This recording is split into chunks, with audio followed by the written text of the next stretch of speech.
This podcast represents the opinions of the hosts of the Laugh Cry Club and guests on the show. The content here should not be taken as medical advice and is for informational purposes only. And because each person is so unique, please consult your healthcare professional for any medical questions. While we make every effort to ensure that the information we share is accurate, we welcome any comments, suggestions, or correction of errors. Welcome back, everybody, to the Laugh Cry Club. I'm Joy. I'm Rebecca. I'm Chelsea, and if you are an imperfect human who laughs and cries, then this podcast is for you. Welcome. Hi, everybody. So glad that you're here.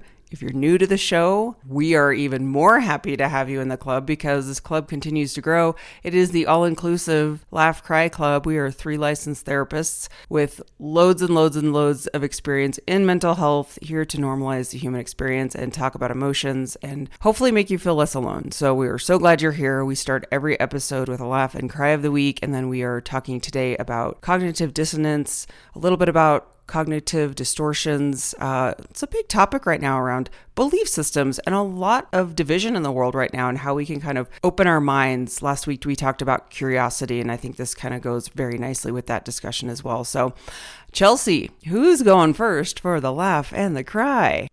Well, I'm going to nominate myself today because I have a big laugh cry, which is more of turning into something else. Okay. So we do this. It's a very human thing. So homecoming was coming up for my daughter, and it's one of the first. And as those of you who know, if you've had a close loved one who has left this earth, first can be really hard. And my first was going to be going to my daughter's homecoming dance as a single parent, taking pictures, being with all of the couples, all of the parents, being radically aware that I would not be sending pictures to her dad if he was maybe not able to make it. I wasn't going to be able to FaceTime him. It was just, I had this anticipatory, not in the present moment, dread about homecoming. And I knew better because I'm a therapist. I'm not perfect, but I know better. So Friday night, the night before her homecoming was going to be Saturday, I'm like, I'm going to take it easy. I'm going to have my fat and rested party. I've talked about this before. I buy all my favorite foods. This time it was a dessert party. And then I just eat dessert in bed, just plates and plates of dessert, and watch something on TV. And we know I'm not a great TV watcher. So this is very like an intentional way for me to like lean in and nurture myself. No expectations. Well, Laugh Cry Club members, I did not do my intention. I did not start off that way. One of my girlfriends texted me and said, "Hey, do you want to have a drink?" Now I'm a lightweight. I am somewhere in between 120 to 125. I'm 5'8". I'm in grief. I don't eat a lot right now. And even on a good day of my regular life, 2 drinks, I'm hammered. Like I'm a lightweight. So I decided to go out. And then as I was altered, I started having the panic of like, I can't be here. I can't do this. I need to get out. But like if I get in an Uber, I might barf right now. I obviously am not driving. So I'm with this group of friends and I'm like, I need to get out. And they're like, okay, our friend just pulled up in like a boat. You can go. Like, I'm like, can I just like sit in the boat like by myself? Like I needed to take a beat. I needed to be on my own. I needed to just like watch the sunset. I tried to get outside. It was like I was in sensory overload. So in my terrible, disastrous state, I look up and there's this guy from the gym who I see, and I'm like, hey to the guy from the gym. And I'm like, oh God, I don't want to see anybody. He's like on a date with his wife. And I'm like, oh, like, I'm just like uncomfortable. I don't want to make eye contact. So I like beeline for the boat. The boat's parked around the corner so that no one can see me. So I go and I'm by myself and I just like close my eyes and I'm like, okay, I'm just like going to rest. I'm just going to like get centered. I'm going to get grounded. I'm going to come back to myself. So I do that. I was probably out on that boat for a good couple hours, come back, get some water. At that time, I go to thank the person whose boat this was. It's somebody who I am 95% sure I've met before. So I say, it's so good to see you. Thank you so much. I was having a moment. And the person looks at me and is like, I've never met you before. What? And you're like, are you sure? And of course, I'm like coming out of disaster. You know how it is. When you're like in the emotional hangover, you feel exposed and vulnerable. You are like feeling like a raw nerve that everybody can see. And I know nobody could. I mean, maybe. I don't know. I felt like a fucking shit show. I'm just trying to hold it together, and I need to get out of I need to call a friend and get the fuck out of here. Then I'm like, oh, well, I'm pretty sure I met you here before. And then I met you like at this other place. And this person's like, no, you have not. So I'm like, okay, well, thank you for letting me sit on your boat. Okay, whatever. And I'm drinking water and I'm like waiting for my ride so I can leave. And I'm so uncomfortable. Then there's like more people joining the group. There's more people who are like acquaintances, but I am not in the place for random chit chat acquaintances. I am a disaster, emotional wreck. So I go in to pay my bill. And as I walk in, a party bus pulls up with all of these other acquaintances that I know. And I'm like, oh my God, my town is like suffocating me.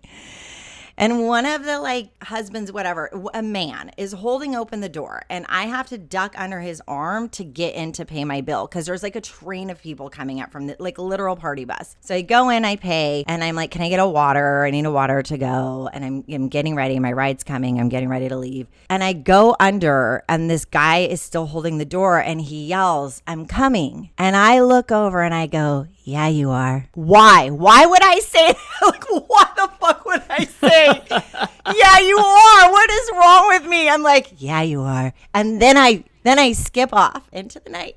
And I meet up with, and then I'm with my girlfriend, and I'm like, who's rescued me. And I'm like, what the fuck is wrong with me? Like, why am I going out? Why am I putting myself, like, oh my God. So then I went into that spiral of like that kind of emotional hangover where you feel exposed and like, oh my God, is this person going to say something, or are they going to do, like beating myself up for having some disastrous moments. And then I just went into like that full, like I got home and I did my fat party and I felt really okay. And I was fine. And the next morning, I just had like that meltdown of like, oh my God, like Steve, you weren't here to like commiserate with me, to have my back, to be my driver, to be at this homecoming dance, getting our daughter ready. Like, and then I think like, how is this my life? Like, how am I 47 years old and I'm a widow? Like, how did that fucking happen to me? If you would have said 10 years ago, this would have been your life, I would have been like, yeah, right. We're so fit. We're so healthy. We treat our bodies well.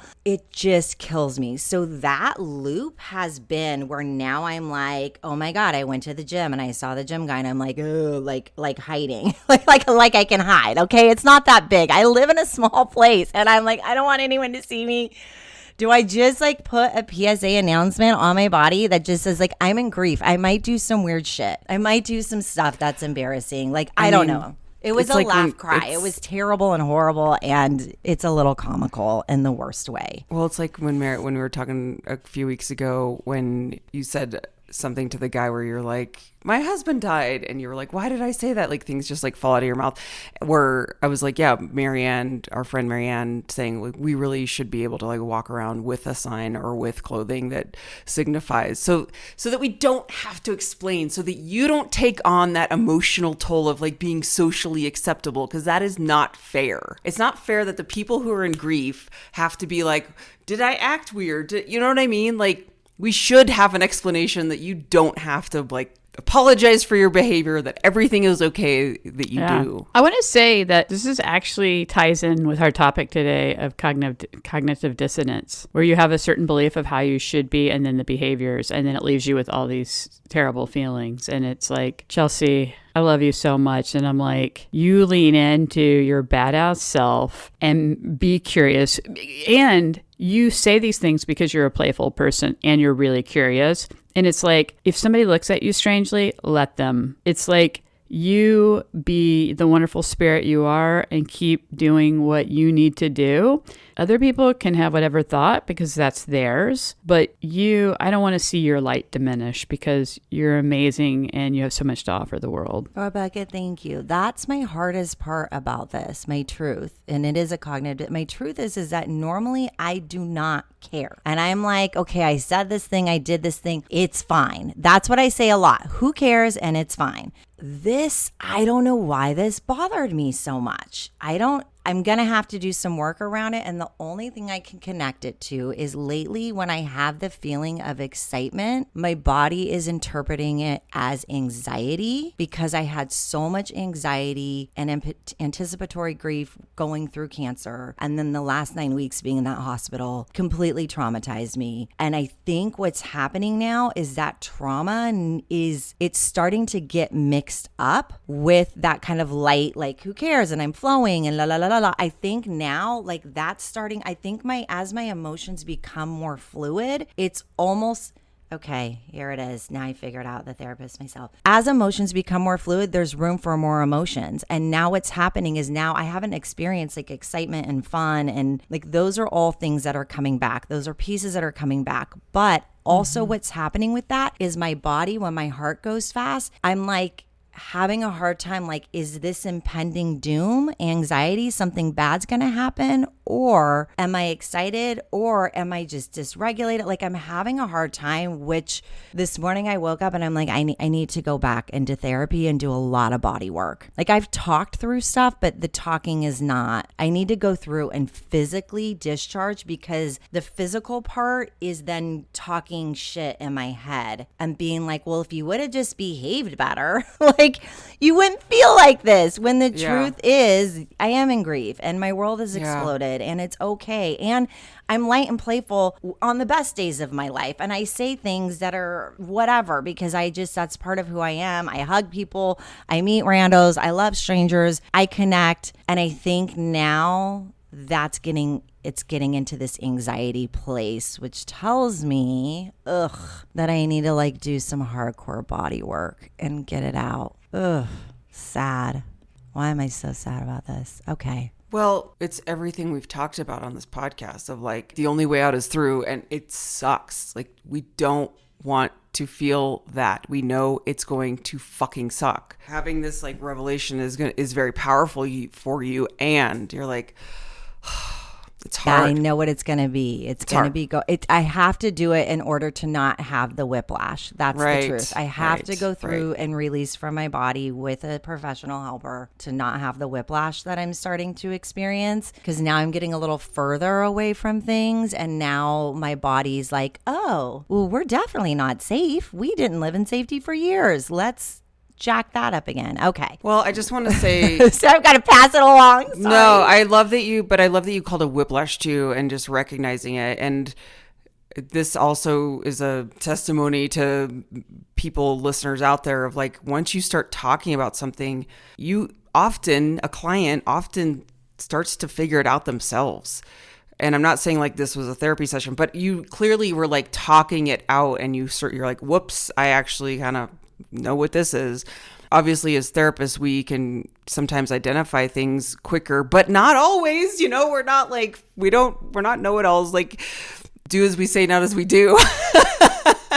But I just think that it's also what a great example you are to people listening, of like recognizing it, saying it's hard, and also being like, blah, like this is no thank you. And I also know that I should probably do this. So I love you so much. And I am so like, not that we need to be like proud of you, but like I am just in awe of like how much you live fully and recognize the duality of like the shit show that comes up for you with all of this, that grief is a fucking nightmare.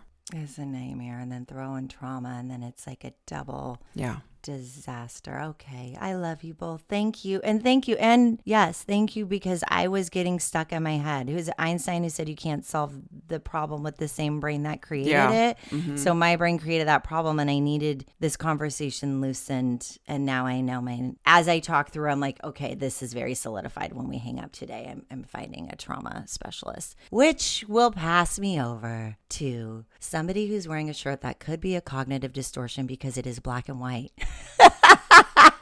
Black and white thinking.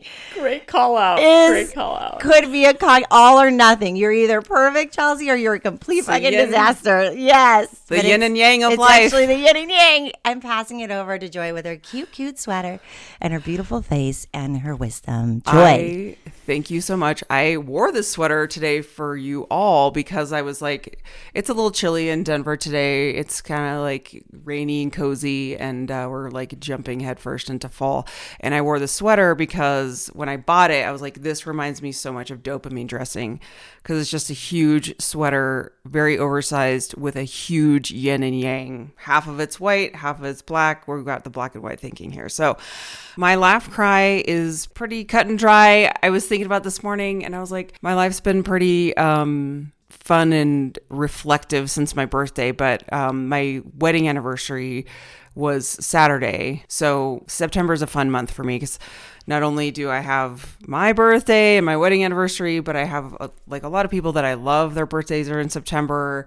My niece's birthdays are in September. I have twin nieces. Their birthdays this week. My sister-in-law. So I have like a lot of celebrate. Did you say you have twin nieces? I do. So your brother had twins as well. Mm-hmm. Yeah. Well, it was in vitro, but still. It wasn't like we were natural twins. We claim the... Still, but I mean, wow. I know, it's kind of cool. It is very cool. And they're freaking adorable. They're like turning 14 and I can't even take it. Anyway. Okay. I gotta like change my laugh on the fly here, but this was one of my laughs. Okay. So I'm texting my nieces, what do you want for your birthday? You know, they're 14. Like, what the heck do you get a 14-year-old? They're like really into makeup. You just don't know what to get them. And I don't want to just get them anything. So I was texting them, and they start texting me links to like Amazon sweatshirts. They really are into hoodies right now, or like the big oversized sweatshirts. So they're texting me links to that. And so I said, okay, the one that you texted me, Leah, their names Leah and Paige. Leah, the one you texted me isn't shipping until October. And Paige, the one you texted me is sold out. All I get the response is, bruh. It's like, is that the lingo? And so I was texting my other friend who has and they were like, yeah, it's bruh. And I was like, oh my gosh, that is so freaking hilarious. That is the language we're using now to say like, ugh, bruh. So anyway, that was one of my laughs. But my laugh cry was really just celebrating our anniversary on Saturday. It was our 17th wedding anniversary. With my parents were here. We just kind of like got to hang out and do some home projects and go shopping. My mom and I went to Trader Joe's and shopped for all the snacky snacks. Just kind of reflecting. That night we were talking about the wedding and just like the years go by. And so I think back on my life with like the past 17 years with Scott, and we've been together probably closer to like 19 years, but just how hard relationships are, and how like thinking of my young self, like getting married and having this like naive fantasy land. Like back when I got married, there was no social media to kind of like normalize emotions. So like I kind of lived in isolation with trying to work out how to be a married person, because I was very independent when I was a young 20-year-old. Like in my 20s, I wanted nothing to do with marriage. I did not want kids. I was like, I'm just living my life and I just want to be an independent woman. So when I got married, I had this like really hard time getting into like a couple like mentality, which I know sounds weird because it's like I wanted to get married, but then actually living it as a married person was really hard for me. And so just kind of seeing how much you grow as a person, and specifically grow as a person and with a couple is just really kind of cool. And to see how we've evolved and how we've like settled into our relationship and how it continues to grow. So that's just my laugh and my cry. I mean, I'm with you, Joy. I've been married twice, and we know kind of 3 times because Steve and I split up, and then we filled out our divorce paperwork wrong and then fell back in love. Disasters. But I'm like territorial over myself. I'm like very protective. So I'm like, I want you and I love you, but like, can you not actually like put your backpack on your side of the bed because it could be my side too? Yeah. I'm not very good at yeah. I mean, maybe, I don't know. I might have gotten better. We probably will never know whether I've gotten better or not. I don't know if I'm playing those dice, but I understand that. And I do love the reflecting back because, 17 years you've been together with Scott. It's a long time. That's a lot of developmental milestones. That's a lot of going through a massive adulting years. I mean, isn't it awesome to think of like your chosen family and then you try to like make it work and then you did make it work and you're so much better because of it? Oh, Yeah. I love that. Happy anniversary. Thank you. Yeah. Thank you for saying that. And something you said is the growth as a person, because man, I was tough. And I was tough to be married to. I was just very defensive and like wanted my space. And I just had cognitive dissonance. I like wanted my independence, but I also loved this person. And I was having such a hard time trying to figure out how to make that work because we had really tough years. I think the first 5 years of our marriage was probably the hardest of like me really being like, oh, I just like can't figure out how to coexist with someone else and someone else's needs, And so some might argue that I probably wasn't ready to be married, but I was like, yay, Scott. He had a good time. Yeah. I mean, and God bless it. Like we both are open-minded enough, or I shouldn't say open-minded, but we are both types of people that like really committed to making it work and try and wanting to grow, which I know isn't always the case. Like one of the sayings that I remember, there was like a new agey speaker that I was once listening to before I got married even. And I always stuck with me because I was like, this makes sense to me. Instead of like, till death do you part forever and ever, because that kind of freaked me out. She was like, well, you get married and you hope for the best. Like, I like you pretty good. Let's see how it goes. And that was like, that is exactly what I needed. Because I was like, the perfectionism that leads someone to think that like, you have to be in this commitment forever. I'm like, how do you know that? Not to say I always was like looking for an out, but just the pressure of like, let's see how it goes. Like, I like you pretty good. Who knows what we're going to be like in another 10, 20 years. So I think like that was always very looming for me. But now I look at us and I'm like, oh, we are in this pattern of understanding one another so well that we are committed to like, whatever that looks like for now. And we work well, like we're a good team. And I respect him. He has the belief systems he has, I'm in alignment with, vice versa. But I was listening to this other interview the other day. I think it was Bobby Brown, the makeup artist. And she was like, she said something, I know Rebecca just laughed because you probably was thinking of Bobby Brown, Bobby Brown. You were listening to his relationship advice. Yeah. Bobby Brown, the makeup artist, has been married like 30 years plus. And she made a comment of something like, I wouldn't want to be married to me. And I was like, whoa. Like if I married myself, and then it made me reflect on like how I am as a partner, because I can be so egotistical of like how the partnership is serving me, and I don't realize that I'm doing it. Anyway, needless to say, it's been a lot of good reflection, and I am just very, very grateful. So now I will pass my black and white sweater over to Rebecca to wear. Thank you both for sharing, and I mean, just letting us into your lives. I think that's nice to hear and see and witness, really. I think, yeah. Might cry. I'll just make it real quick because it could be long and drawn out. But my dog Fritz is on a steroid. And he has to be on it for a freaking month. So think about you humans out there that have ever had to take a steroid and how you feel. Yeah, it's pretty bad because, with a human, you can talk to them about their needs. But a dog, it's like trying to guess. It's like a baby, right?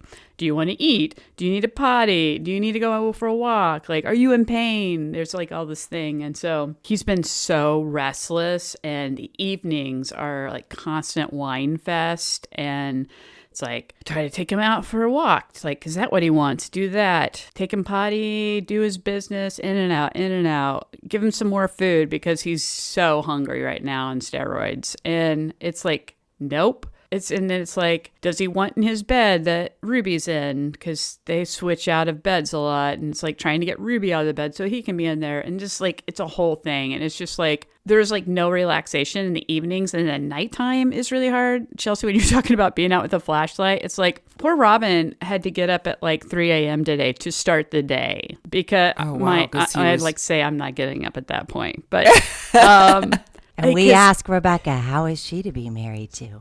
Robin?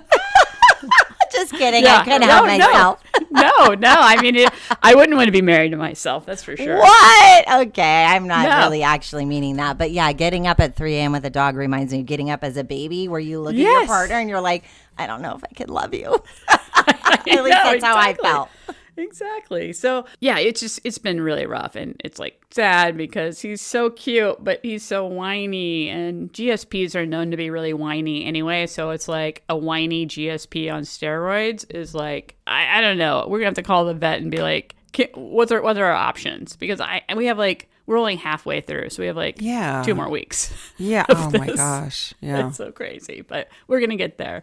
My laugh actually has to do with going back to the dentist again and visiting my dentist and the assistant. Like your dentist should sponsor. Okay, we're looking for sponsors, dentist. Rebecca's dropped a lot of good info about her treatment as a patient. Sponsor us. Yeah. So, had a filling. I was having some sensitivity. I typically I'm not one to have to go back to get revisions done because your bite can always be off after you get a filling and stuff. And so it's a thing. They know that. Call them. They're like, yeah, come in. So I came in, same crew, my dentist and the same assistant. I'm like saying like, yeah, I don't know if this is in my head, but it just feels really sensitive. And they're like, no, it's a thing. You still have plenty of revisions. During this, the grinding and stuff, the assistant's like talking about her own revisions. And my dentist is like, yeah, you're all out of revisions for yours because it's like nonstop. I guess like daily. She's like, can you shave this one side off? Can you? And so they're just like bantering back and forth. It's like a freaking comedy show. And I realize why I am so entertained is because they're very playful and they lean into curiosity. And so we were like doing an improv show together, like the three of us. I was like, this is so good. And so I was like, yeah, this side's bothering me. And it's like, yeah, you're probably just going to drill. You'll be like, oh, let's drill a hole in the other side here. And we'll give you, we'll change your mind. You can have something else to focus on. And she's like, yeah, that's what we do all the time. Open up. So like this back and forth stuff. And, at one point the assistant had all these tools in her hand. She's like, oh, I've got so many tools. And it's like, and the dentist was asking for something. And I'm like, scalpel? She's like, and I was like, we're just going to cut this tooth out today. And she's like, yep, that's what we're doing. You're on to us. Constant banter. At this point, you just need to work there. I think oh my God, the social worker at the dentist for those with anxiety. They actually need how to release anxiety using humor. Yeah. Rebecca hired. Yeah. So I'm talking to my dentist and she's like, yeah, it'd be a little sensitive, but you can eat something soft today. And I'm like, I'm kind of paranoid because I really like taffies and, what are those things that have caramels inside of them that are chocolate? Oh, like a milk dud? Yes. Is it a milk dud? Yes, a milk dud. Yes, super gonna pull your tooth out. You like the teeth puller outers, a taffy and a milk dud? Well, Rebecca, you're going to spend so much more time in the dentist. No, I always try to avoid them because I don't want to ever pull a filling out. She's like, you're not going to pull a filling out. She's like, it won't happen. Uh-oh. Eating something does not make a filling fall out. It's because it's already loosened or something. You just may make it come out a little sooner. Maybe you had 2 weeks run time, but it came out earlier. She's like, live your life, girl. Eat all the candy you want. You're never going to pull a filling out. No, they just want more business. That's what they want. What about a crown? And she's like, yeah, I don't believe it. She's like, yeah. She's like, it's not super painful if it comes out. She's like, I eat Starburst all the time and I'm the dentist. And she's like, I have fillings. I have a crown. She's like, now I know why she stays in business. She's just giving people bad advice about candy. No. She was totally great. I'm like, really? She's like, yes, live your life. That's great. I feel like this is the spin for cognitive dissonance. Is this true? Yeah, is this true, dentist? Yeah. But it was hilarious. Then they took an x-ray because they just wanted to check it out. And the assistant took it. She's like, wow, this is the most beautiful filling I've ever seen. I'm like, awesome. She's like, I really can't read it. I'll have to show the dentist. I was like, well, let's pretend there are no dentists in this world and you're running this office. What's your, she's like, it looks really great. And then she was like, then we started doing this whole bit about what if there were no more dentists in the world? And she was the one I had to come in and see. And she's like, I've watched it enough to give a shot, but I'm not sure. Like, I would feel a little uncomfortable with it, but I know I could do it. And I'm like, great, that's fine. As long as you can give some Novocaine, we're good. But yeah, it was just hilarious. That was my laugh. It was so fun. That's so funny. Rebecca, if you come in next week with the dentist story, I'm going to laugh. I'm going to LOL so hard. I might have to go back just for fun because on my way out, I was like, same time next week? And she's like, yep, we'll see you then. Yeah, I feel like this is more of a friendship now. This is I think they just like you. Seed of a potential, like when they have the employee party to go out for drinks, like Rebecca's a part of it. She's like the adopted employee who doesn't get paid but brings value to the dentist. You know what's so funny is I was laying there, I'm thinking, I want to be their friend. And I was like, I should have just said like, hey, can we all hang out sometime? That'd be fun. Like preferably not with my mouth wide open, but sounds amazing. Gosh, I loved it. It was so fun. What are we talking about today? We are talking about cognitive dissonance, cognitive distortions, all the cognitive D words, the CD words out there in therapy. It plays a big part in our lives. We do it. Huge. We all do it. And I feel like it really comes up a lot in a very tense state of the world. I'm seeing it a lot online. Okay, let's define it though. Yeah. Because those are big words. So I'm pushing it back. Yes, this is coming up big time. Cognitive dissonance. We hear, this is the other thing. When buzzwords start to happen, I really want people to understand it. So people will often say cognitive dissonance, and it's like, well, do you know what that means? So let's start with that. Cognitive dissonance is tension when our thoughts and beliefs and behaviors don't align. So when you have a thought and belief, but your behavior doesn't align, creates cognitive dissonance. So one example is like, you know that you should be eating healthy and taking care of your body, but you don't, your behaviors don't align with that. That then kind of creates this tension. Maybe it's shame. Maybe it's anxiety. Maybe it's leading to depression. Maybe it's leading to some relationship struggles. On a more maybe serious note is when people are potentially in relationships that are very dysfunctional or harmful, but they start making excuses to start aligning. So if you think of like, crooked line, if you want to bring that line back into focus, you start making excuses or reasons so that you can bring your behaviors and beliefs closer together. But the reality is you're kind of ignoring the truth, right? But we will bend ourselves backwards into all these sorts of pretzels to align our beliefs and our actions, because this kind of also goes into the conversation of like the sunk cost fallacy, where it's like, well, for example, I've been in this relationship for almost 20 years, but things aren't aligning anymore. So I'm going to bend myself into a pretzel to make it work. In reality, things aren't working. So that's kind of the quick and dirty of cognitive dissonance. But where I really want to go with this discussion too is to give us all permission to be okay with recognizing that, because what I see a lot in today's climate is the cognitive dissonance is just getting stronger and stronger and stronger, and people are doubling down on maybe things that they're like, actually my behaviors aren't in alignment with my beliefs, but they're doubling down so bad that it's creating a lot of tension in the world. So let's talk about those definitions are fantastic. So we know the dissonance is the tension between our thoughts and our beliefs. Our behaviors are not aligning. And then we have cognitive distortions, and those are the thinking errors. And those are the biases that then these kind of things can loop up together. And then I think it's important to understand the why. Right? So why do we get stuck in these sorts of patterns? Why do we get stuck in this conflict? And we can look at that as, I look at it as protection, right? So the fear of change, if I leave this unhealthy, I deserve to be treated with respect, but I stay in this disrespectful relationship. Why? Because I'm afraid of change, or I'm afraid of loss, right? Or we stay at a job that's no longer working for us, fear. We have the financial concerns. We have the social pressure. We have that pressure of everybody else is staying. My friend's in a marriage that's worse than mine. There you go. So-and-so made it. And so we start kind of using the cognitive distortion as like rationalization. We start minimizing like that value that I have to be honest. I don't actually need to be that honest because we're afraid, but then we lie and make the excuse, right? Of I'll do it next time.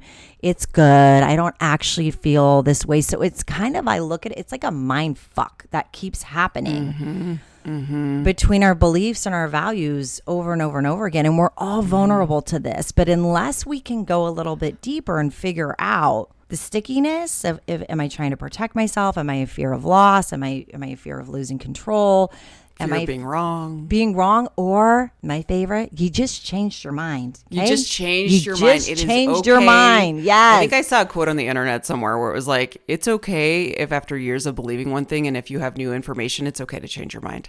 And that's, I mean, I know it's kind of simplifying it. It's easier said than done. You know, I'll take an example of like, okay, so I was raised Catholic my whole life. And then in high school and college, I was like, oh, I'm starting to like realize some things don't align with kind of like what I want for my life. So I changed, and it was hard because you have so much history tied. And I know I've talked about Catholicism before where I'm like, hey, when I'm in a different country and I go to a Catholic mass, it's actually very comforting because it reminds me of home, even though I don't believe in all the things that happen within the Catholic Church or support it. All of those things can exist at the same time.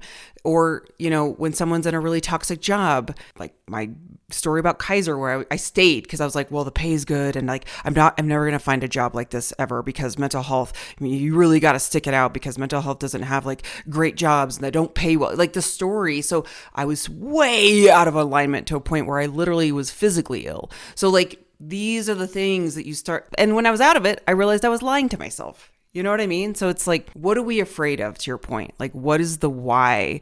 And how can we be curious to be like, all right, it's okay to change our mind. Why are we so, I don't know the answer to this. I'm just saying, like, why are we so afraid to admit we're wrong or change our mind? I just did a video on this that comes out tomorrow for my therapy, but we're afraid because of shame, because somewhere in our childhood, most likely in our upbringing, we learned something. And if we thought differently than our family, then there was shame. Or if we had a big emotional reaction to something, then it was like, well, your feelings are wrong, when feelings just are, right? They're not right or wrong. And so instead of it being that this information I disagree with, it became you are wrong as a human.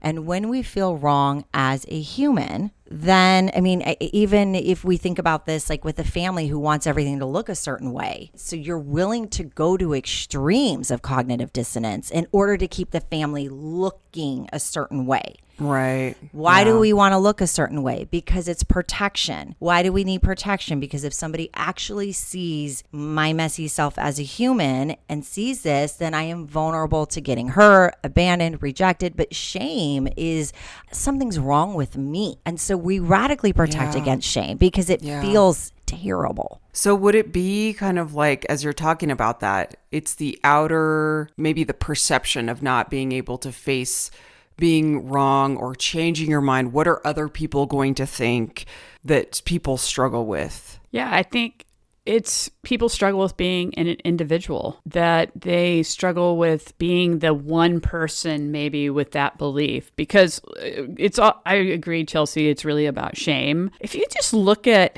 say, how laws are made, the religions of the world, those kind of unwritten laws that people need to follow. It's about shame.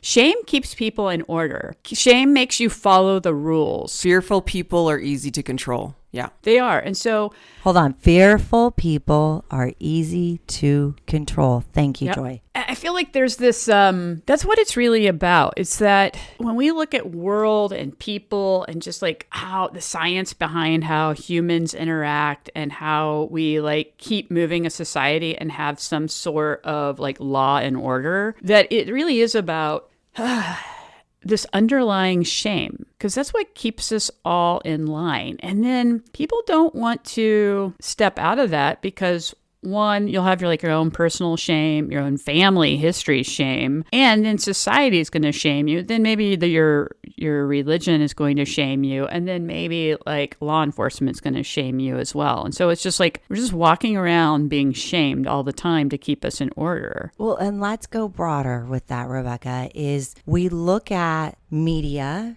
we look at the fact that all of our shit is out there. You could Google somebody and learn a lot about somebody just by Googling them. It only takes, it doesn't take much for you to piss off somebody, for a troll to go aggro on the internet, for somebody to attack your character, right?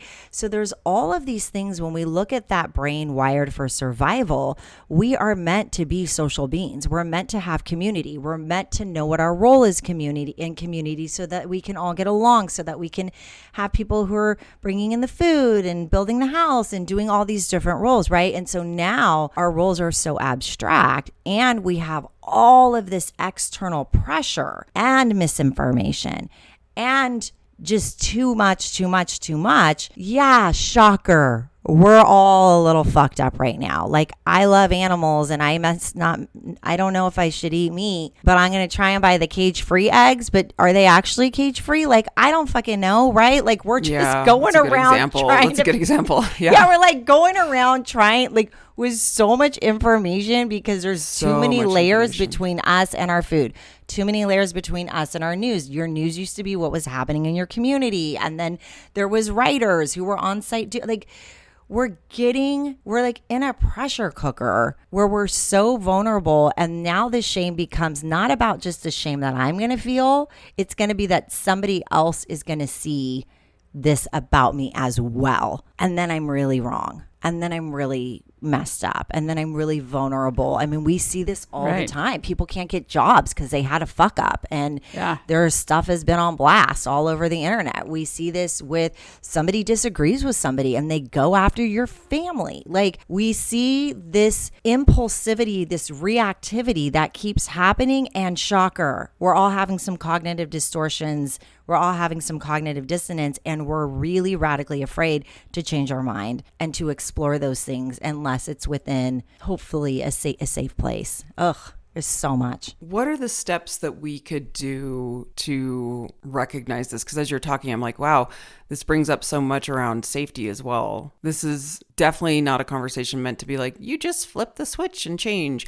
It's scary. It can be very terrifying, thinking about like our own experiences in life where, okay, when I was in cognitive dissonance at that job, I was terrified financially because I was like, well, what if I don't find a job that pays as well? And I'm just going to stick it out and white knuckle my way through this. And unfortunately, I had to like leave in a very dramatic way in order to like realize that that's not true. But that's not, everyone's experience. Or if you're in a religion where you are literally ousted by some religions, they actually call it excommunicated if you leave a religion. Like, what a horrible word. You're excommunicated if you decide to change your mind. So even just like the labels that we have on some things, that's an extreme, of course, but like truly, sometimes changing your mind and like living into your values and whatever it is, it's like maybe not society is going to accept you, is how do we get to a point where we can feel safe enough to be like, all right, well, because I don't know. I think as I'm talking about this, I'm like, I can see it causing so many people pain. That's why people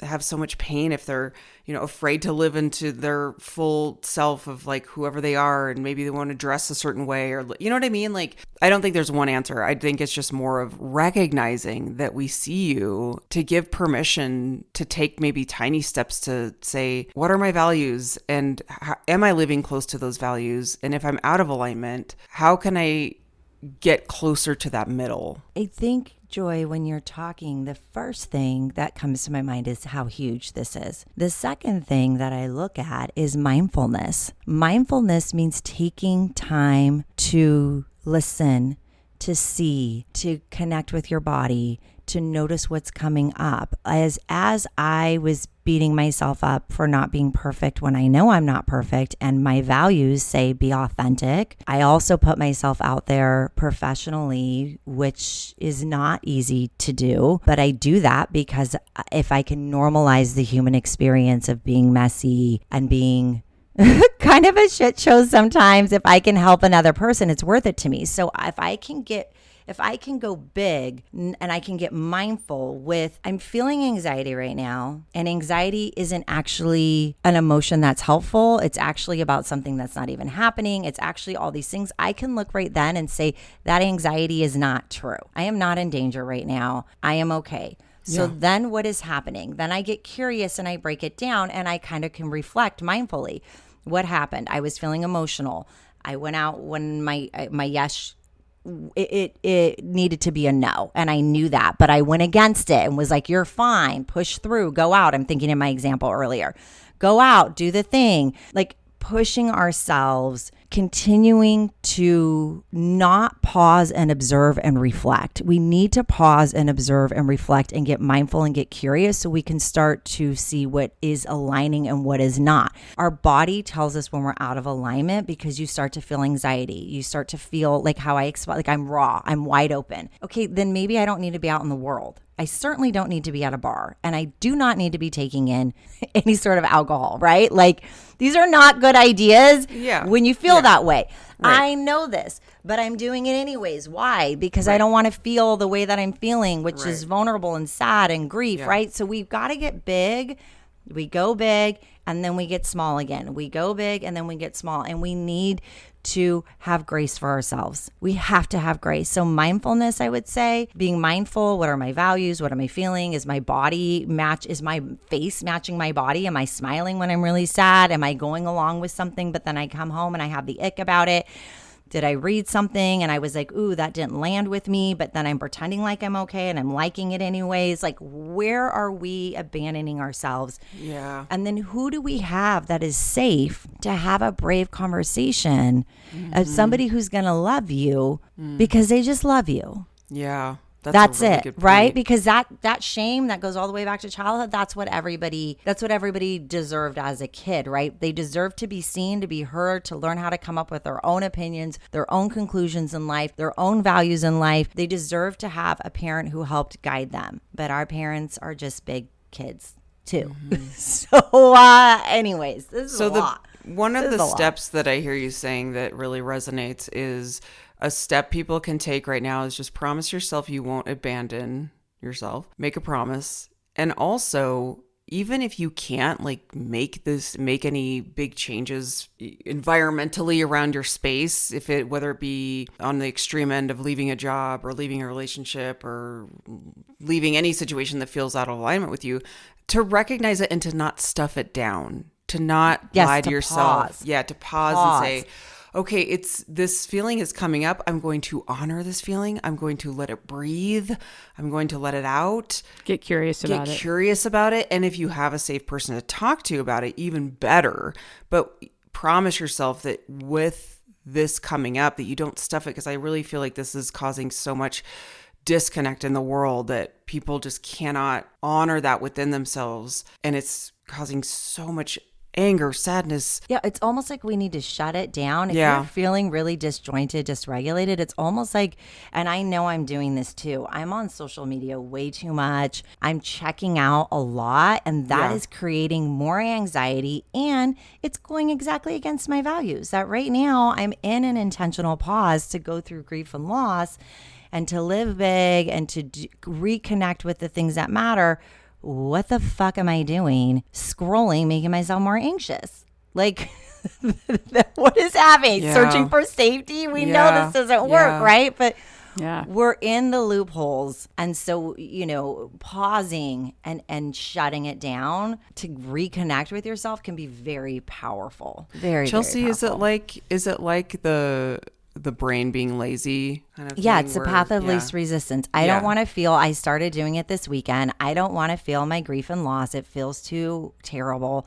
So now, so after I got the anxiety about me not being perfect, then I went into, let me scroll. And then now if my dog wakes up in the middle of the night, now I'm online. Like, what am I I'm making my life harder. I'm actually making it harder for myself. I'm taking in more than my little brain can handle right now. So I've got to come back to my values, which means maybe I just need to put a pin in things. Sometimes we just need to put a pin in it. Yeah. A boundary, a healthy boundary. Healthy boundary. A healthy boundary. Yeah. Ugh, I need to go to therapy so bad. Yeah. I want to really reiterate things that you all are saying as kind of closing us up for today, is that we're all really, a lot of people are looking for safety. And I think some people's safety is really at risk. I mean, people are being injured and threatened. And I think there are cognitive distortions maybe around those things as well. But taking the time when you're feeling unsafe with the thought, am I in a safe place? Like, I'm in my house right now, I'm safe, right? I may know what's going out in the world and I may not feel safe out there, but I feel safe here. So I want to encourage people to almost think about their safety circle prior to engaging with the world, so that who are my people I can call or talk to, who's my community, who's my tribe, who's in the safety circle, what can I even do for my own self-care? So make sure I have those things available to myself at home.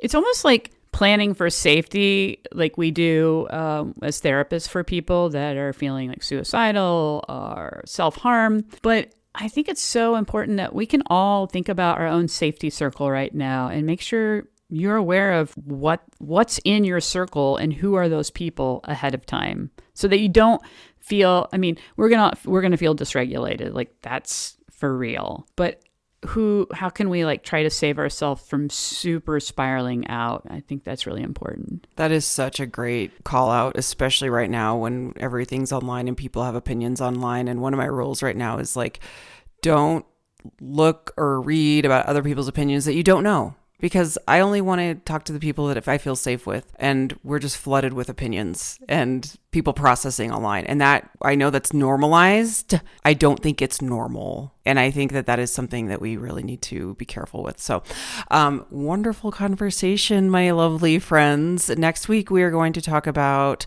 a check-in. We're going to check in on, remember when we were talking about dirt roads, Rebecca, and Chelsea walking in the tracks on the beach, which Chelsea we saw. Showed us the tracks on the beach, which made me feel even better. She showed us the way. Now I have a visual of that beautiful walk you took us on, and then we almost got eaten by sharks, but that's another story. We did. That's a great story. True fun fact of real safety being jeopardized when we swam and then got out of the water. We swam. Yeah. Okay, just so you guys know, this was it was so fun, but we went to this beautiful empty beach, and Chelsea's yeah, not a lot of people come here because there's a lot of wildlife. And we're wildlife? What do you mean? And she's well, sharks and stuff. And we're what? We go swimming. We're just we're not way far out in the ocean, but we're just hanging out probably for a good 20 minutes in the ocean, just chit-chatting, having a great time. The water's beautiful. We get out, we start walking on the beach. I kid you not, there are at least 20 sharks just roaming around all of a sudden. Did we think 20? Yeah, I think 20. I love how this is getting bigger. I think it's 20. 5 or 6. I think we probably saw 5 to 10. I think 5 to 10, a school of them, and 20 were probably hanging out. We saw a massive school. From what we could see at least 5 or 6 that were so close. They were and so that close. Was and real. They were... Okay. That's the reminder. What is real fear? That's real fear. Real. Yeah. What is anxiety? Beating yourself up after you are a little bit of a shit show. We had don't connect. Two very different things. We were physically holy shit, we almost just got attacked by sharks. In any event, we are going to check in on paving new pathways and what we are doing in our lives to continue this discussion of how we're taking steps to better ourselves, do the hard things. Realign. Realign. Especially now. I like how I'm it's such hard work. Just that's too hard. I'm just thinking of myself as a car that I hit. When I was younger, you would hit something and then your car was misaligned. My car was misaligned all the time. I was always hitting stuff when I drove. Yeah. Now I'm thinking of my body and my mind is I keep hitting. I'm hitting things constantly. Yeah. I need an alignment. Yeah, we need to get back in alignment. So can't wait to have that conversation. As always, you guys can follow us at Laugh Cry Club on Instagram, all social media. Send us an email, laughcryclub@gmail.com if you want to ask us any questions that you want us to answer on the show. And we are just so grateful that you're here. Thank you for supporting the podcast. If you have not yet left a rating or review, that is the best way to support us. We so appreciate you, and we will see you next week. See ya. Bye. That's life, baby.